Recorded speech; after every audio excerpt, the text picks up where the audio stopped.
What's going on? What's going on? What up? What up? What up? What's going on, everybody? Happy Monday. Welcome to another session of the Music Entrepreneur Club. We'll get started in just a second. As you see, my guest has yet to show up, but we will get started in just a few minutes. Appreciate everybody popping in here. Fairy Boy Beats, what up? Eighth Life, what's going on? No matter where you're tuning in from, if you post in the comments, I should be able to see it. So let me know what platform you're tuning in on, whether it's Twitch or Periscope or YouTube or Facebook. Let me know. Drummer Beats, what up on Twitch? What's up? What's up? Appreciate you guys tapping in once again. Trying to think if I have some updates while we're waiting for our guest.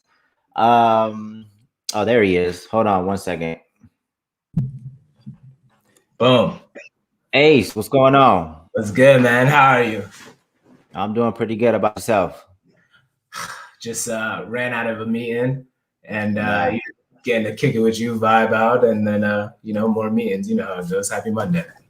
meetings, and more meetings. Yeah. Yes. So we'll get started. We'll get started in just a second. Looking forward to this conversation. Do you have any questions before we get started? We are. Is that a fish tank in the background? I can't tell. It might not. So what's in the background? Normally, this is all the studio equipment that we're using for the project 1 week notice. We had MEC come in and bless us with enough equipment to put up 2 home studios. For those that don't know, I'm putting together a project called 1 week notice. We're flying out 6 artists to LA to create a project in a week. It's going to be dope. It's happening next month. But they've already delivered all the gear, and I didn't know where else to put it, so it's in the back. It's not a fish tank. Just had to know. All right, I'm good. I'm good now. Nah. Okay, it looks like we got a decent amount of people in here. So Ace, man, before we jump into the details of what I really want to talk about today, can we just get a little background on who you are and how long you've been making music? For sure. Call me Ace, from Bridgeport, Connecticut, family from Jamaica, currently living in Oakland, the Bay Area. Been making music, been a creative human being my entire life, but the way that I'm doing it right now for the past 5 years. Okay. Yeah. And you're obviously a dope artist. You're making some progress, but you have a real ass job too. You have like other people have real jobs too, but you have a 9 to 5 plus, right? You're working at Google. Yeah. That's right. How many hours a week are you working? Depends on the project. Depends on what the work stream of the day is. I would say on a very low day, maybe like 40, 45. But I've had much busier days for sure. Much busier. But we'll keep it around 45 to 50, 55. There's not very many rappers that work at Google, right? I feel like there's rappers everywhere, yeah. So right. when I was at Facebook, there were rappers. I've met people that work at like Apple and whatnot. There's this one dude, shout out to Alvin. He's a R&B singer and producer that also works at Google. So it's cool, yeah. Find a creative anywhere. So what are the positives about having a job and pursuing music at the same time? What do you see as some of the positives? I'd say one of the positives is being able to have a bit of stability. I would say another one is the fact that because of that stability, you get to really decide what it is that you actually want to do this for. See, me, I'm a very purpose-driven person.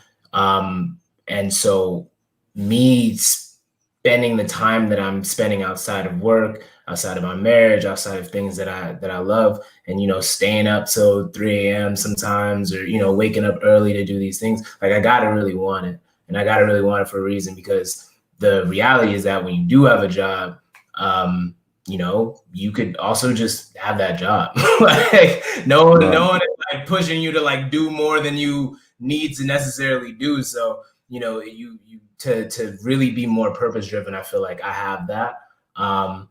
And then thirdly, like it just reminds you that you're not the thing that you do. You know, with me, like, yeah, I could rap.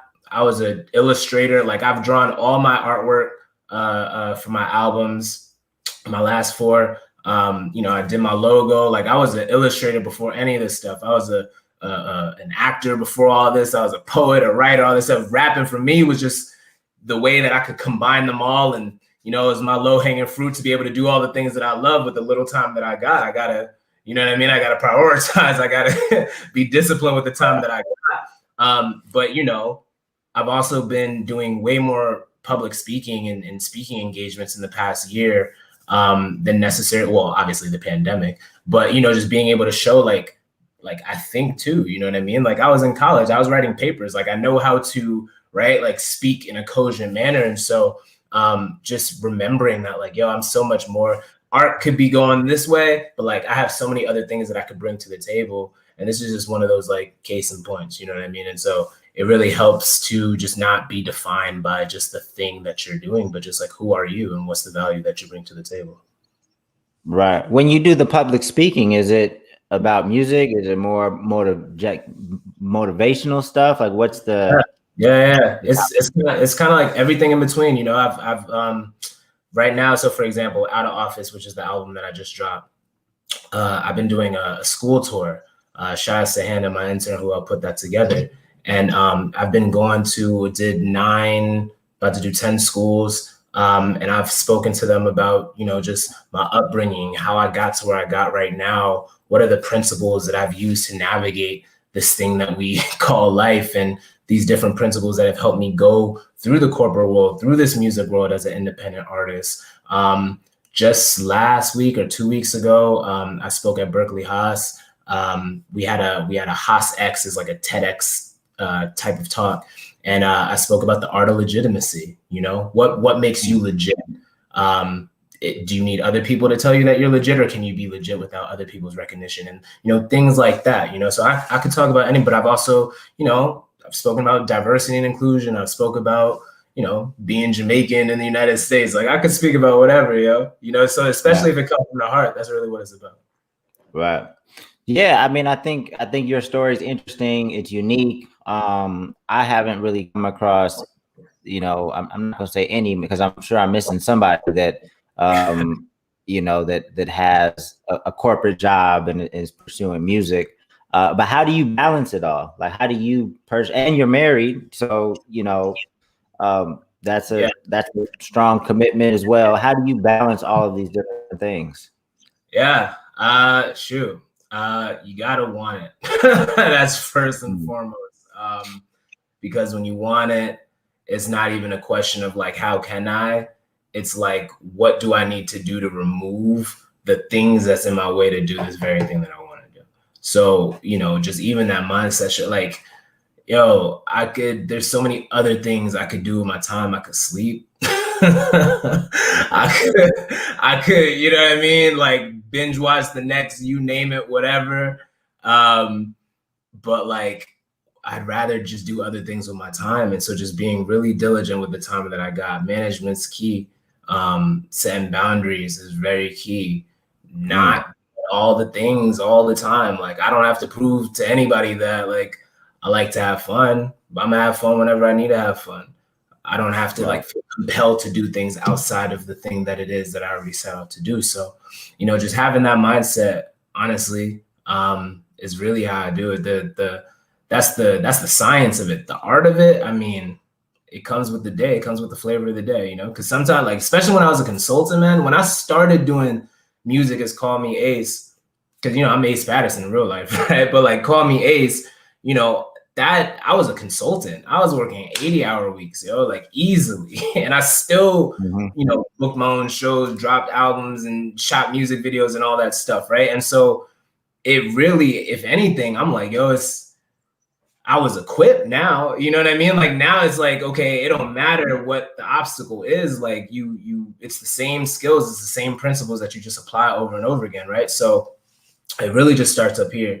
And it's the same thing. You know, I see you on IG, you work out, you find the time to work out, and you're a busy man. Like, you're literally putting together a whole album with different individuals with different personalities and mindsets, and you trying to make this project happen. And I know a thing or two about operations and logistics, so I know that's not, it's hard enough doing it with one person. You doing it with multiple, right? And like, and so it's like you're doing all that, but you're still finding the time that you need to do the things that you want to do. It's as simple as that. You know? Yeah, no, you know, one of the things that I hope the MEC does is it strips people from their excuses, right? You can't lie to yourself. Like, I think we highlight time and time again people that just go after it and they make the time necessary to get what they have to get done. Like, and there's just no excuses. You know, and everybody's in a different situation, and I'm sensitive to that. You know, some people are in, you know, less than perfect situations. I mean, I think a lot of people have their issues, but you know, with music, you know, if you want it, you got to get it done regardless. You know what I'm saying? So do you think that, like, having a corporate job, do you worry about your image as an artist, like both at your job or like from a fan perspective? Like, do you feel like you're not you because you have a corporate job, or you just like, hey, like your job accepts the music? I mean, not that you make wild ass music, because you don't. Like, you're you. Like, you stay true to who you are. But are you even thinking about that when you make music? Like, what's my job gonna think about this? I think you kind of answered the question for me, because I'm me, yo. I'm me. I ain't worried about what people think about me. I really can't. I'm not chasing other people's expectations of who I should be. And that's part of the reason why I'm able to do the things that I'm doing. I'm respectful of the environments that I'm in, the people that I'm around, the responsibilities that I got. I do my job in every way, shape, and form. You know what I mean? Like, I do the job when it comes to me, to my household, to the things that was given to me. And so you hear that same work ethic in my music, and that's what I do on the table too. I'm not running around my job being like, yo, you gotta listen to me. I feel like I'm not. I was never that. My hustle is not the like stand in front of you and beg you to listen to me kind of hustle. Right. Shout outs to those that have that kind of wherewithal. I don't got that kind of wherewithal. You know, for me, I let my work speak for itself. I'm a giver before I start asking people for stuff. And, you know, at the end of the day, like, either you like me or you don't. And, you know, I'm not going to go out of my way to try to make you like me, because then who am I? Right. So from the very beginning, I've just been like, oh, this is before the jobs and all this stuff. Like, I'm from the hood. Like, I had nothing growing up, you know what I mean? Like, and so even when we had nothing, my mom was like, yo, you're not poor, you're just broke. What you don't have with finances and whatnot, like, use this. You know what I mean? My dad didn't go past the 8th grade, but this man, you couldn't tell this man he wasn't smart. He couldn't do whatever it was that he needed to do. He hustled to where he got to, right? And so seeing this and learning this kind of stuff, it was just like, yo, like, even if I have nothing, you know, you can't take away who I am. And so I see how people judge me based off of my skin, or what college I went to, or what jobs I got, or, oh snap, one of his albums hit the Billboard charts and da-da-da-da-da. But like, prime example, just even that right there, I had boom, my debut album hit the Billboard chart. That was an experiment for me, to be honest with you. Like, my aunt had just passed away. I wrote this album, and just she was the reason why I even fell in love with hip hop as a kid. And so with this album, I was like, I want this to be meaningful. I want to do something that I've never done before. I'm an independent artist. I just finished headlining a few shows in the Bay. Like, I wonder if I could hit the Billboard chart. I just wonder. And who could tell me I can't, right? So let's just figure out what we need to do. You know, just know I had no help, no whisperers, no counsel or whatever. Just literally learned some stuff, applied some stuff. You live and you learn, right? But now, okay, boom, that happened. Shout out to all my fans and the people that supported me in order to have that happen. I feel no pressure in having to then do that with every single project I do in order to look like a thing. If I know how it works, I don't have anything to prove to anybody. You know what I mean? Like, I did that for me. And so like, it really just starts off with like, who are you doing this for? Right. And like, at the end of the day, the value that I put into the actual lyrics that I'm doing, what I'm giving to people off that album, for example, I have a song called Hope You Hear Me, which was the song I made the hour after my aunt passed away. I've had people reach out to me to say like, wow, like this song is helping me go through the grieving process that I'm having because I just recently lost a loved one, right? And so that's what it's about. You know, this is a calling for me, you know? And so what I'm giving, it has nothing to do with other people's accolades or how they want to pursue me. I'm just moving forward and I'm just applying what I got to give, you know, at the end of the day. And so it's not about what people think about me, you know, and it's interesting when you see how people's attitudes change about you when you start, you know, not caring about how people think about you. Then all of a sudden it's like, oh, snap, you're dope. It's like, bro, I'm the same. I've been the same, you know? Sorry, you got me fired up. No, that's shoot. When you're talking, that's good. I don't really want to talk. I want people to hear me. I want people to hear your story. So obviously, I know you're not running around the office like slapping your mixtape on everybody's desk. But did your job know that you were an artist? Like, was that something that came up in the interview before you got the job? Yeah. Dope. So, what do you feel like? Does your job hold you back from anything that you want to currently pursue in the music industry? Is there any way in which it, outside of taking up some of your time, but what would you be doing differently if you didn't have the job, or what do you think you would be able to do? I don't feel stopped. I feel like I dropped 3 projects since the pandemic started. You know, I've been able to raise money through my music, use it for 100% of it to fight against the criminalization against Black and brown people in the United States. I was just in this BET talent competition, right, to find the hottest artists in the nation. We didn't make #1, but you know, we got top 10. I feel like things is moving, man. Like I really nothing like what can stop me is my own mind. You know what I mean? I think if anything, it's like, nah, I'm empowered, yo. Like I'm straight up empowered because especially like I don't want nothing from nobody. You know what I mean? Like no one can hold the carrot up in front of me to be like, oh man, like I got this thing. You know what I mean? Like people reach into your DM, you know, like the Illuminati DMs. Like, bro, if you just sign an Illuminati, give you $1 million. And like those are the most like goofiest ones. But I see all types of people slide in and try to do the same thing, right? And it's like, yo, I'm down to build. I'm down to like partner and make some cool things happen together, mutual, you know, exchange. I'm totally with that. But like, I'm not craving for nothing. You know what I mean? And so I'm not desperate. And I feel like that gives me so much more power to do the things that I'm doing. You know what I mean? Yeah. And I didn't give Ace any heads up on what the questions would be, but I was hoping that you would have that answer. I was assuming and hoping you would have that answer. Wow. Again, because some artists believe that, you know, if I didn't have to do this job, I would like, you could get everything you need to get done and have a job if you really want to a certain point, right? Like when you get to a point where you got to do hella interviews and you got to travel the world and you got, you know, so many things to do. Okay. But like now most time off. Yeah, most independent artists think they have to quit their job way sooner than they have to, right?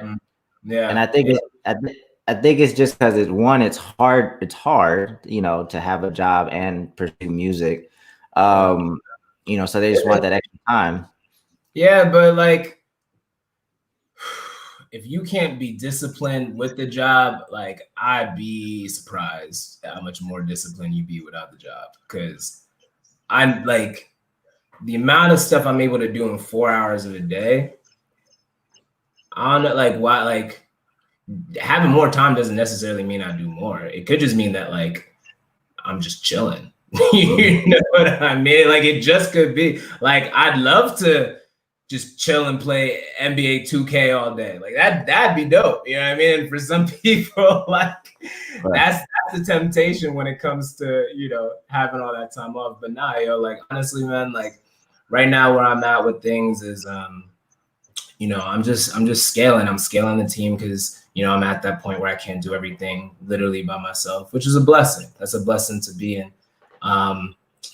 And even though like I'll have like engagements here and there, and I feel like this year I've had at least on average 1.5 engagements a week, right?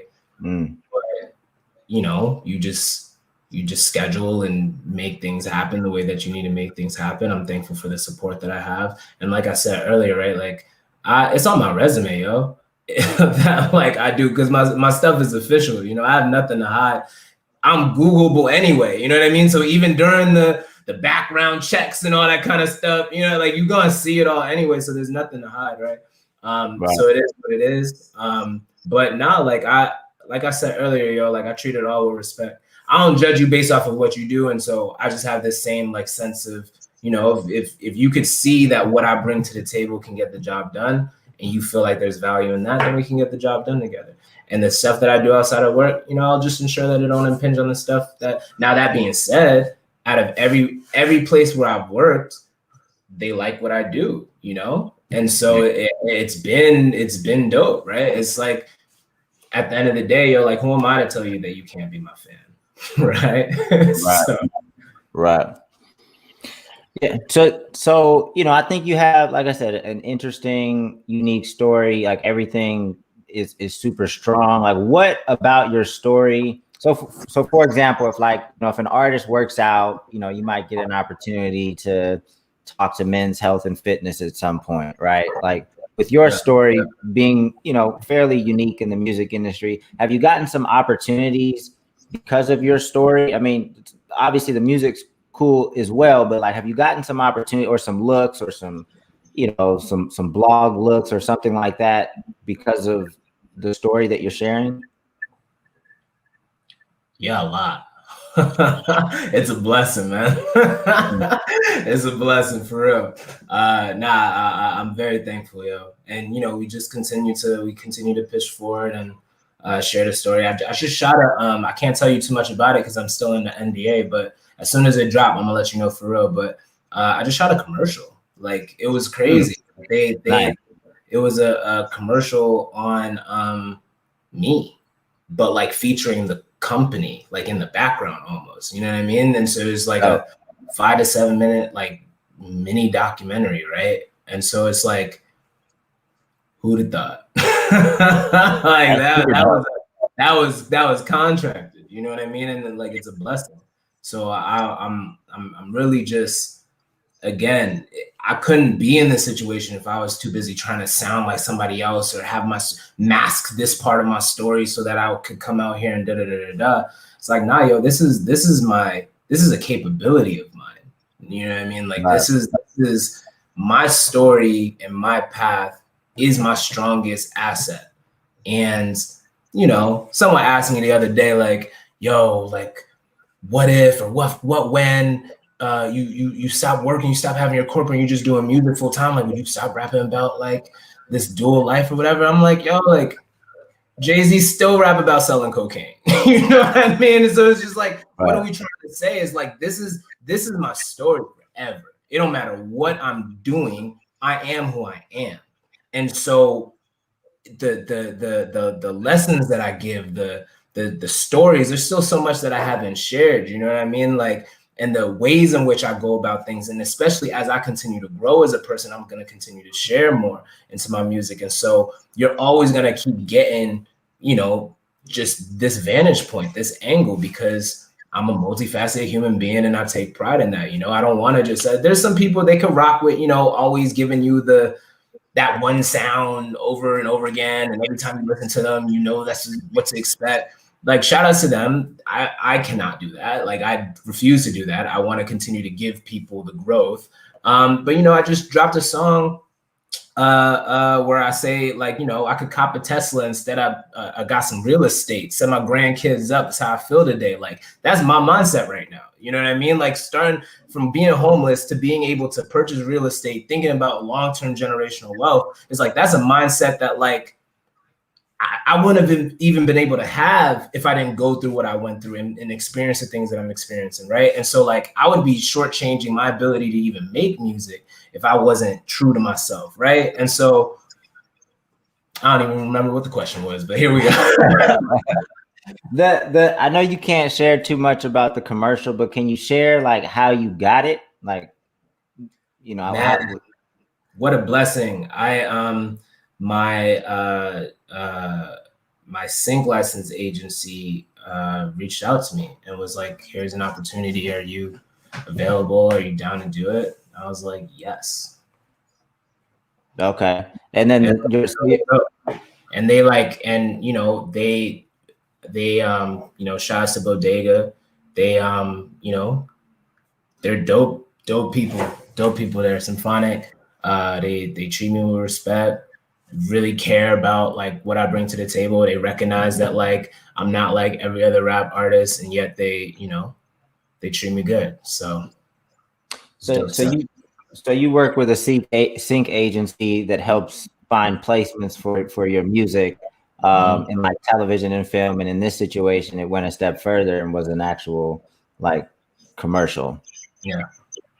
Got you. And how did you establish this relationship with the sync agency? I met Nick Gordon at A3C back when live conferences were a thing. So I met him in the team, and we just, you know, talked and went from there. Nice. What do you think it about your? I'm assuming they've been successful placing some of your music prior to this. What do you feel? What do they tell you is you know kind of makes some of your music like perfect for some of these opportunities? That je ne sais pas. I don't know. Just I don't know, man. You I like making fun music, man. I guess. I don't know. Cool. No, I mean I think there's a lot of opportunity. I mean there's a lot of opportunities out there because there's so much content being created, so many new platforms. So there's a lot of music. Yeah. Just got to connect with the right folks. Have you ever worked with another sync agency, or was this your first one and you just happened to link, you know, click well with the first one? Prior to them, I was just reaching out to music supervisors myself and just like anybody that was like working on things, you know.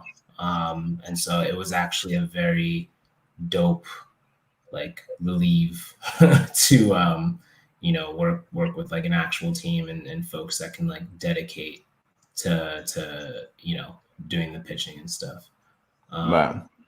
But yeah, you know, just to your point too, right? Like for me mentally, like I want to make music that resonates with people, obviously. And then at the same exact time, you know, I'm not just trying to make like a dollar sign type song, you know what I mean? And that's like no disrespect to Ty Dolla $ign, but what I'm really saying is like, you know, I'm not just trying to follow the trend or the wave of a sound. Like if it sounds dope to me and if it matches the type of content that I want to put out, then I put it out. And if it works, right? And so, and again, right, like you're not gonna please everybody. Like the same songs that have been getting placements, I've heard this song is on repeat and this song sucks or this song could use work or whatever. And it's just like, everybody got an opinion.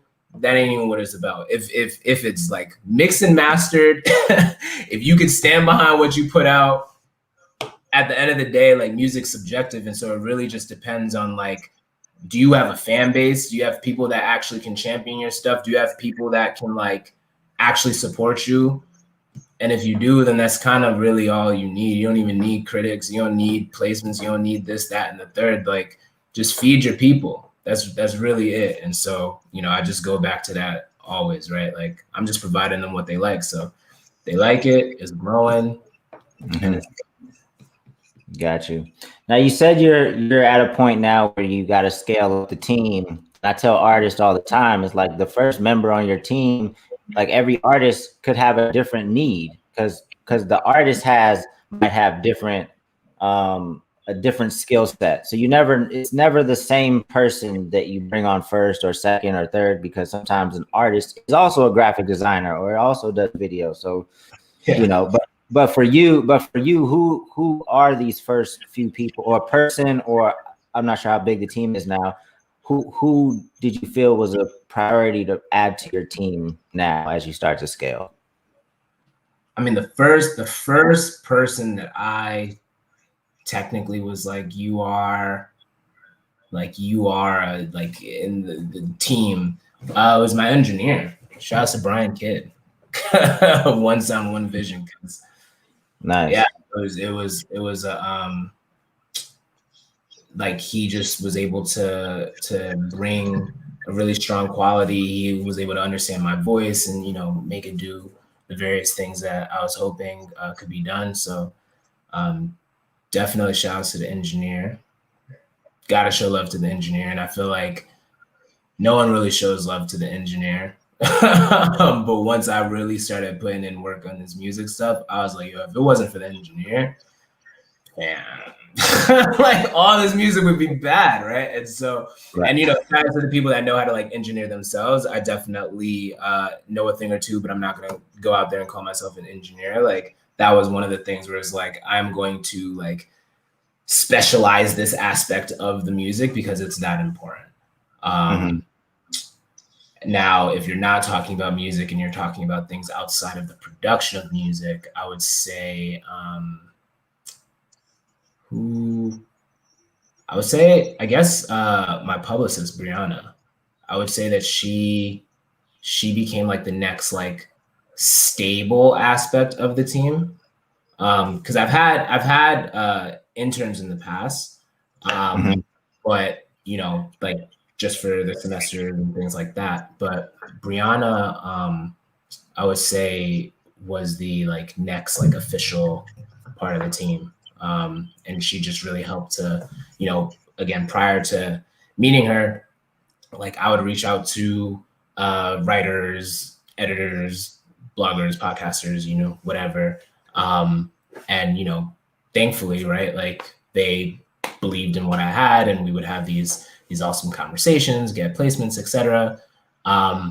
And, you know, when I met Brianna, she was able to see that like I had a vision, I had an understanding of my brand narrative. I had a sense of like where my market is. I understood what my key points of like conversation are, right? What made me different from X, Y, and Z, etc. And she was able to take that and again, like specialize and just like running off with that, right? And just what I was able to do with, you know, to get a mile, like she'd be able to get 5, right? And so it's been a beautiful partnership for sure.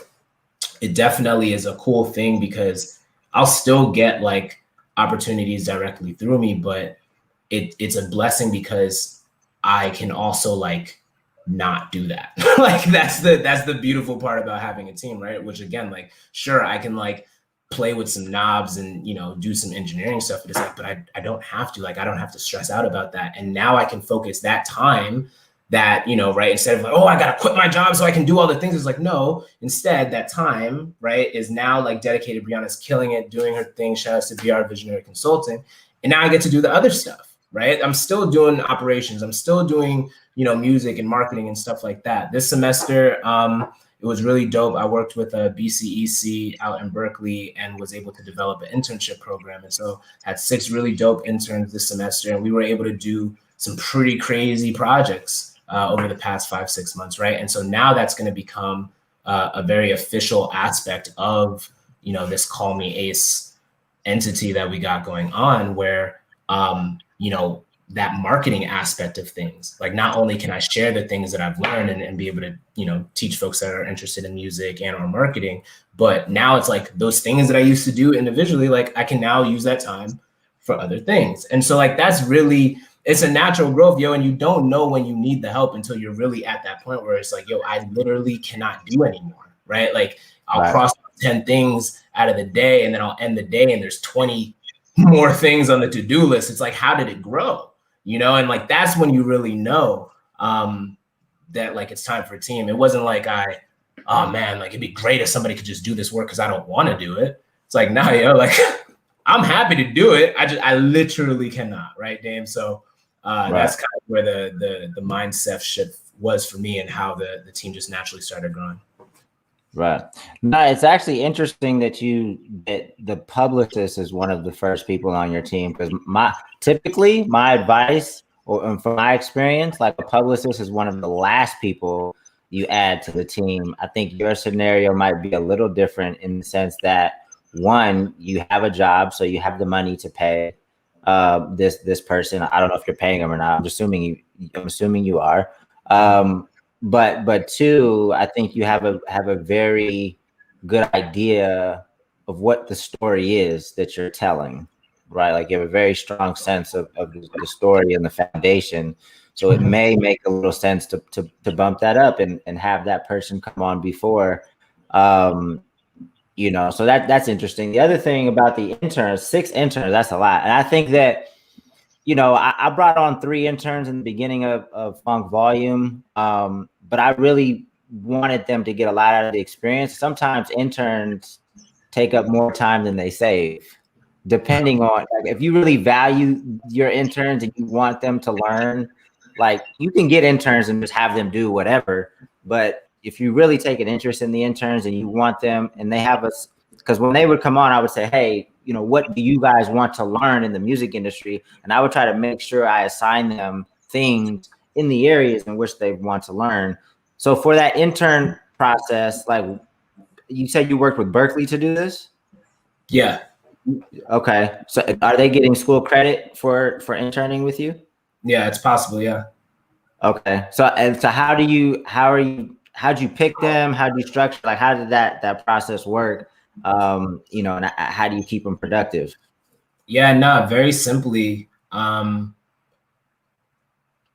I do a lot of things, and around marketing, it was, okay, what are the different work streams that I literally do on a day-to-day basis? How can I create an actual like program that will last for 5 to 7 months? I interviewed people. I looked for specific attributes. I had like job descriptions and, you know, this is what to expect, this, that, and the third. And then, yeah, it's a learning experience, right? Like, there's a difference between an internship, volunteering, contracting, and like just straight up employment. And so just understanding what the difference is very important. It's very key. And so understanding that I was developing an internship program and really like an applied learning opportunity, really laying out like, these are the things that you'll learn to do. These are the things that need to be done. We'll see like if these are things that you're able to do if you want to learn something different, et cetera, et cetera. And, you know, I just spent time bringing folks through that. And yeah, you can look at it as like, it took a bit of time, but to be honest with you, like, not only was it fruitful, like I think I said it earlier, but, you know, I like this kind of stuff. I like giving, I like teaching, I like sharing. Knowledge is meant to be shared. And so I have no problem. I've learned a lot and I continue to learn. We should always, right? And so I want to share it. I want to share with people that want to learn. And these are like really smart, capable human beings that have an interest in marketing, have an interest in music, like my music. So they think it should, right, have potential. And so we just worked together. It was definitely a really awesome opportunity to see them grow, to see them do new things, to learn things. We would discuss what you learned, and all of that stuff. You know what I mean? It's been a really dope opportunity for sure. Nice. Now I want to take some questions from the audience. So, and I already saw some in the comment section. Bufo, I saw your question. We'll get to that first. But no matter what platform you're watching on, you can type your question in the comments, and I can't promise we'll get to all of them, but we'll at least get to a few of them before we wrap up here. So Bufo on the beat says, do some manager and publicist tasks overlap? What are some things they do or don't do? Do you have a manager? Do you have a manager? Nah, I manage myself. Okay. And I don't say that with pride. I just say that as a fact. Do managers? Yeah, my bad. But yeah, to the artists that like flex, like the no label, no management, like typically to me, that's a red flag. That's like, well, why aren't like that's not something that's. And not in your case, but a lot of artists that I know that don't have managers, like there's a reason they don't have a manager. There's nobody that really wants to manage them. Yeah. So when they flex it, it's like, it's not really a flex. I was like, yeah, let me just take a step back and pause, because for me, one of the things that I'm just very aware, right? That like people want what's valuable, right? And so my whole goal for the past 5 years is to grow my own brand equity. That's been the focus. And as I continue to grow and scale, recognizing like, okay, like I need to specialize in this area. I need to specialize in that area, right? Et cetera. I spoke with Michael Winger back when he was the head of the Recording Academy in San Francisco. And we had talked, and he was like, yo, like, it's cool how you're like headlining a show here and there and you're booking your show, but like when I was touring the nation, doing hundreds of shows, like I had a manager. And so he was like literally like, I mean, he's probably, if you were in his shoes, you probably would have said the same thing and like not have suggested publicists. You would have been like, no, you need a manager, right? To like help you navigate these things. And then I kind of just like kept doing what I was doing and just growing things myself, and got a publicist first. So like to answer this question, like I know that like a publicist like literally focuses on like helping to get your story out there, crafting your narrative, and pitching it to relative media outlets. I imagine that a manager helps with like some of the business administrations, getting like meetings and deals scheduled. But Dame, you probably could speak way more to the manager front. Yeah, so I mean, so a manager, if you don't have a publicist, a manager can, facilitate some of these relationships, connect some of the dots, but ultimately, once you get to a certain point, you want the publicist to set up all the interviews, receive all the inquiries for interviews, decide which ones we should do, strategize. So I would work with the publicist to kind of give them a better understanding of what our brand is and what type of opportunities we're looking for, so they can go out and seek those opportunities and like block some of the requests that don't really fit in line with like our brand, our story of how we want to be presented. So it's just one of those things. Like the manager at an early level will probably do a lot of the things that a publicist will do, but as you scale, it shouldn't be part of like the manager day to day. So even for 1 week notice, for example, I'm not going to hire a publicist because I have relationships with a lot of the different platforms, and I could at least get it in front of them. Whether they cover it, I don't know, but I could pitch it myself. So hope that answers the question, Bufo. Let's see what, I know there were some other ones up here. That's not a question for you. That says, have you heard Playboi Carti without an engineer?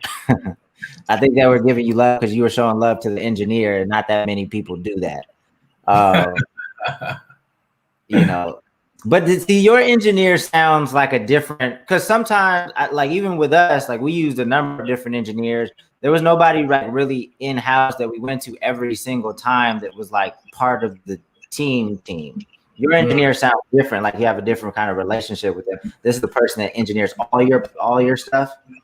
Since 2017, yeah. And shout outs also to, I got a few producers that I always go to, right? Like whether it's J Music, Asia M, Abstinence, Deli. Like there's a few folks that I kind of see them in my mind as team too. But yeah, no, like the engineer for me, I mean, we just build, we just grown together, you know what I mean? And so like, like I don't gotta think twice. Like I'll send him something. I don't even have to really give him no like reference notes or nothing. He know exactly what I'm trying to do with it. He know exactly where I'm trying to go with it. You know what I mean? Like there's a different relationship where it's like, I don't know. I'd rather because I don't got time, Dame. I don't got time to be shopping for stuff. Yeah, like if I vibe with you and we cool forever. Because I ain't got that kind of time. Nah, I mean, I think that's best for the music. That's best for time. When you can limit the back and forth because you guys have such good chemistry. I mean, shoot, that's it. That's what you should be shooting for.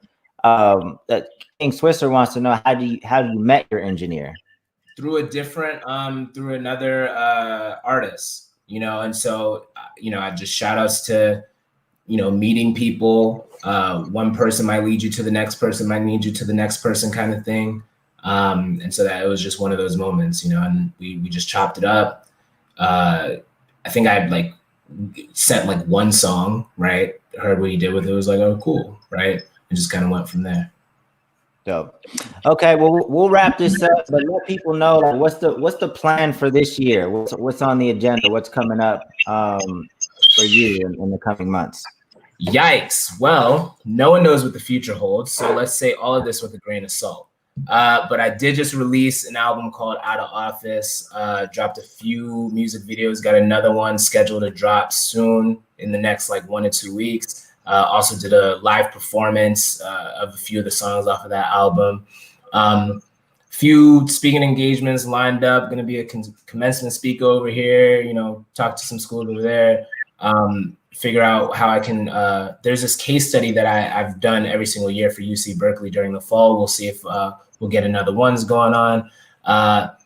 I mean, I make music, so you probably hear some more music from me. I just did a feature for an artist in London, airplane mode. We always got to scale out, and a few other stuff that can't even think of right now, but there's going to be a lot for sure. But stay active, stay consistent.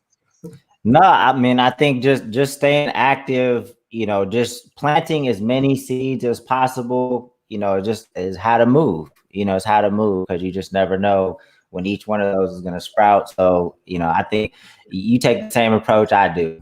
I shoot a lot of shots. You get better, you make more of them. I got to tap into UC Berkeley though, because I went there undergrad and I didn't even know. At the time we didn't have like entertainment anything, but I saw they have like at least a club now. You definitely should. I know they'd love you, and if you want me to help with an intro, I know the president of the club, so I'm pretty sure they love to have you. Yeah, man, would love to speak with them if I can help out in any way, man. Happy to do it. Well, cool. Any last words of encouragement or just let people know where to find you as well? Man, lasting words of encouragement. Don't care what people think because it won't matter. It might change. What do you think about yourself? And hopefully you will think positive things. Be a person that's giving more than trying to receive. And you'll be amazed at the amount of stuff that you'll receive. You can follow me at Callmeace legit. My music's out everywhere. Definitely hit me up. Let me know what you think. I'm a normal human being. And if you want to talk, try and get a job or something, you could also hit me up on LinkedIn. You can type in Callmeace on LinkedIn. You can hit me up at Ace Patterson, however you want to do it. But yeah, regardless, just stay encouraged, yo. Stay encouraged. Dope. Yep, I co-sign all those words. I agree 100%. Ace, thank you very much. I know we'll be in touch. If you ever need anything from me, man, feel free to hit me. Enough respect. You already know. Have a blessed one. You got pain session on Thursday, and I will be back next Monday. Have a safe week, y'all. Peace.